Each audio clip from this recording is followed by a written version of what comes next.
Praise the Lord. நல்ல ஒரு நாளை ஆண்டவர் கொடுத்துக்க நாம் ஸ்தோத்திரம் செய்வோம். இந்த கால நேரத்தில் ஆவியானவர் நம்மோடு பேசுகிற வேத பகுதி 71 சங்கீதம் 2 வசனம். Psalm 71 verse 2. உமது நீதியின் நிமித்தம் என்னை விடுவித்து என்னை காத்தருளும், உமது செவியை எனக்கு சாய்த்து என்னை ரட்சியும். ஆமேன்.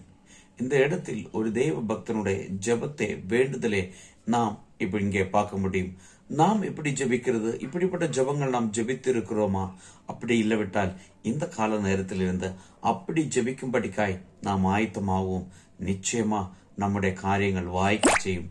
அவர் நல்லவர், வல்லவர், பெரியவர், உண்மையுள்ளவர். அவர் வாக்கு மாறாதவர். இயேசுவின் சமூகத்தில் நம்முடைய காரியங்களை ஒப்பு கொடுத்து நாம் ஜெபிக்கிறதுக்காய் காத்திருக்கும் பொழுது நாம் சொல்லுகிற ஒவ்வொரு வார்த்தைக்கும் இந்த வசனத்தின்படி பதில் தர அவர் வல்லமை உள்ளவராயிருக்கிறார். அந்த இயேசுவின் கரத்தில் நம்மளை நாம் ஒப்பு கொடுப்போம். நல்ல ஆண்டவரை நன்றி செலுத்துகிறோம். இந்த கால நேரத்தில் நினைக்கிற ஒவ்வொரு பிள்ளைகளையும் இந்த வேதத்தின்படி பிதா, குமாரன், பரிசுத்த ஆவியின் நாமத்தில் ஆசீர்வதித்து ஜெபிக்கிறோம். இயேசுவின் நாமத்தில் பிதாவே, ஆமென்.